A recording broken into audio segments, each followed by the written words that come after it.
એ ક્રોધ ઉપર ઘણી બધી વાતો કરી.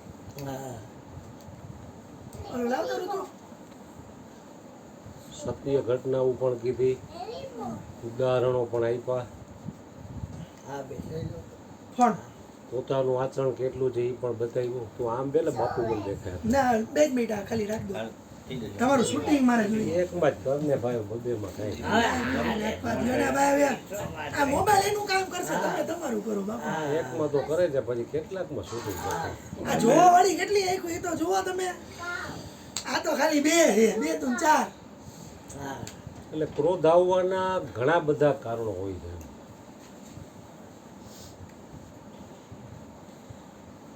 આપણા શાસ્ત્રો અને ઋષિ મુનિઓ પણ કીધું કે જમવા ટાણે ઓછામાં ઓછું 20 થી 25 મિનિટ ચાવી જમવું.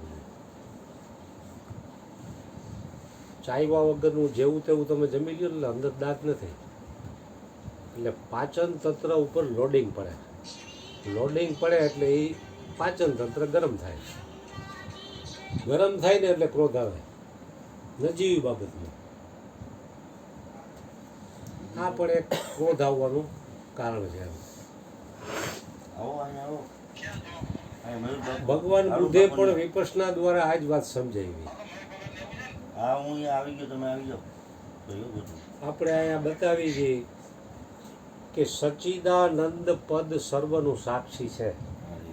આવું આપણે ઘણી વખત સાંભળ્યું, ઘણી વખત ગામને કીધું, પણ આપણે સાક્ષી રહી ગઈ છે એનો અભ્યાસ ક્યારે કર્યો? ખાલી વાત સાંભળી લીધી, વાત પાકી થઈ ગઈ એમ. પણ આચરણમાં નથી એમ. કારણ કે આચરણમાં લઈ આવી ને લોઢાના ચણા ચાવવા જેવી બાબત છે એમ. વાત કરીને આપવી છે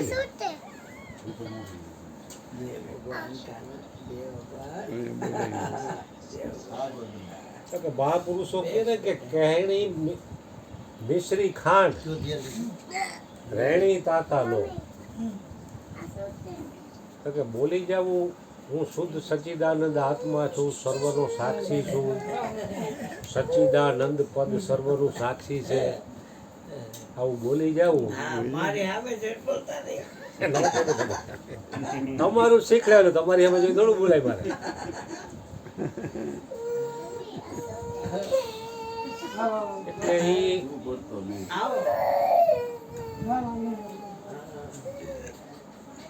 વાત કરવી હેલી અને વર્તમાનમાં લઈ આવવી ને પાચન કરવી ને એ બહુ કઠિન કામ. કારણ કે આ જીવ અનંત જન્મોના સંસ્કારો લઈને આવેલો છે. ક્રોધ પણ એને ન કરવો હોય તો થઈ જાય, મજબૂરીથી થઈ જાય. અકબર બાદશાહ થઈ ગયો ને એના રાજમાં હોશિયાર અને ચતુર બિરબલ હતો એનો મંત્રી. એને કોઈ જીતી ન હતું. એમાં બહારના રાજ્યમાંથી એક વ્યક્તિ આવ્યો. ઓછામાં ઓછી 20 થી 25 ભાષા ઉપર એનું પ્રભુત્વ.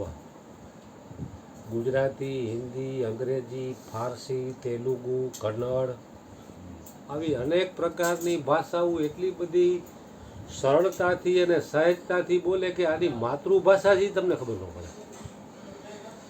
તો એને આવીને અકબર બાદશાહના રાજમાં જઈને ચેલેન્જ થઈ છે કે આમાંથી કોઈ માયનો લાલ મારી માતૃભાષા જો જાણી દે ને તો એને મોં માગ્યું ઇનામ આપું, એનો આજીવન ગુલામ બની જાવ.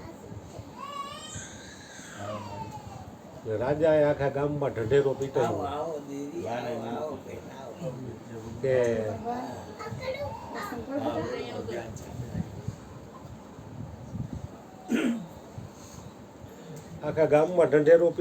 કે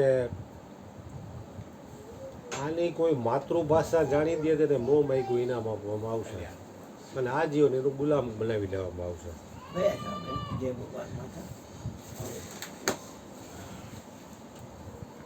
તો રાજમાં ઘણા બધા ચતુર લોકો હતા. ઓલા ખૂણામાં માણસોએ કોશિશ કરી આની માતૃભાષા પકડવા માટેની, ઘણા પ્રયાસો કર્યા, પણ કોઈ સફળ થયું નહીં. એટલે અકબર બાદશાહને એમ થયું કે આ એક મામૂલી માણા બહારના રાજનો ને આપણું નાક કાપી જાય અને આટલી એક સામાન્ય બાબત આપણે પકડી ન ગઈ આની માતૃભાષા કઈ છે એ મારે એ કે ઢાંકણીમાં પાણી લઈને ડૂબી મરવા જેવું થાય અને બિરબલની ને મારી બેયની આબરૂ જાય.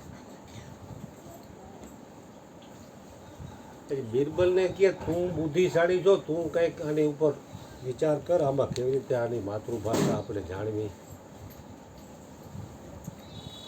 મને 2 દિવસનો સમય આપો, હું વિચારી લઉં શું કરવું એ. એટલે 2 દિવસ છે ને અકબર બાદશાહ ઓલો માણા જે આવ્યો હતો ને બહારનો એની હારે હારે જ ફરે. તમારો એટલો અલગ અલગ ભાષાઓ જ બોલે, મૂળ ભાષા બોલે નહીં, માતૃભાષા. પછી બિરબલે એકવાર જોયું ઉપરના માળે સૂતા હતા, એમાં નાહવા માટે નીચે આવવાનું થયું દાદરા ઉતરીને. પેલા 2 જણા દાદરા પોળા હતા એટલે 2 હારે હારે હાલતા હતા. એમાં ઓચિંતાનો બિરબલ છે ને 2 પગથિયા આગળ ગયો અને આગળ જઈને ઓચિંતાનો છે ને એ પગથિયા ઉપર બેસી ગયો ને એટલે ઓલો માણા બિરબલ ઠેબે આવ્યો ને એટલે ફરતો ફરતો 4-5 અરગોઠિયા ખાઈ ગયો. થોડા ગાડકામાં ઈજા થઈને અહીં લોહી નીકળી ગયો ને સીધો ક્રોધ આવ્યો ને મા બેન અમારી ગાયરું મીંડો કાઢવા. બિરબલ કી આજ તારી માતૃભાષા કે ગમે એટલી 10-20-25 ભાષાઓ તું બોલ્યો પણ એ કે ગાળું છે ને માતૃભાષામાં જોઈ. એ તેલુગુમાં તમિલમાં કે એમાં ન આવે. સમજી ગયા? પછી ઓલો રોગ મટાડે છે રાજાનો ઈ કોણ?